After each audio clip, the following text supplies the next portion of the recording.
jeden chudobný človek pri ceste priekopu. Ani vedno, ako sa to stalo, ako nie, viezol sa popri tej ceste kráľ. Dal zastaviť kočo a opýtal sa ho: Povedže mi, dobrý človek, ako ťa platia na deň za túto ťažkú robotu? Nuž, najjasnejší kráľ, na deň mi platia 3 groše.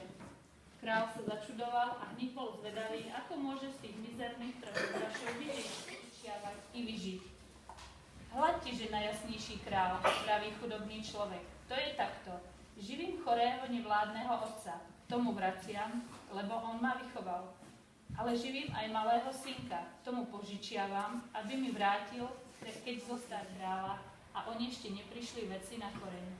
Naveľa im kto si pošepol, kde nájdu chudobného človeka, že ten im najskôr pomôže zo závozu. Aj ho vyhľadali a s prosbou hrozbou zle nedobre naliehali na neho, aby im prezradil, ako je to s tými 3 grošmi. Kopáč. No. Sedlár, áno. O co šlo teda? O 3 groše. Dal zastaviť koč a pýtal sa ho. Co je koč?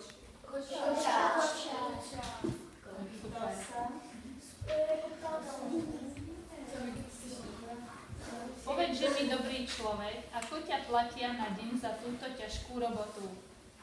Povedže mi, dobrý človek. No, co je robota? No to je práce.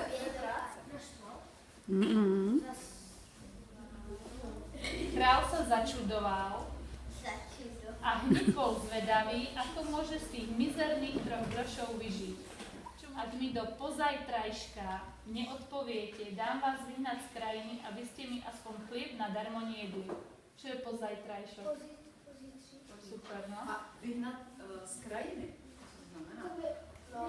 Každý chcel byť múdrejší, ale ani jeden za rozumu prostého človeka nevyrovnal. Čo je prostý človek?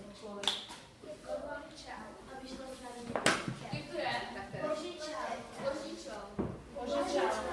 A styděl se, pamatujete se, styděl se.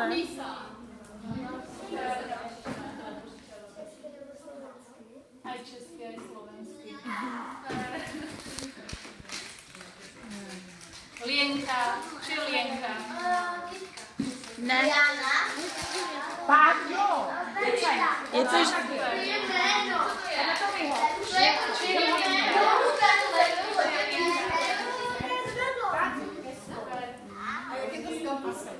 No. co? To je zamotané. Aha, kytka. Tak, Jáchym. Guľočka, Co viamôčka, říkáte? kulička, viamce. Kulička, viamce. Takový ty, jak se cvrkají ty kuličky skleněný, tak je to guľočka.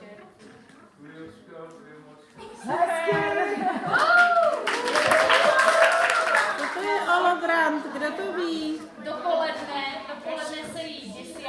a odpoledne se jí olovrant. Co to je? A my proto máme jedno slovo. Odpoledne, ne? Začínám. Dovidění a na budouce.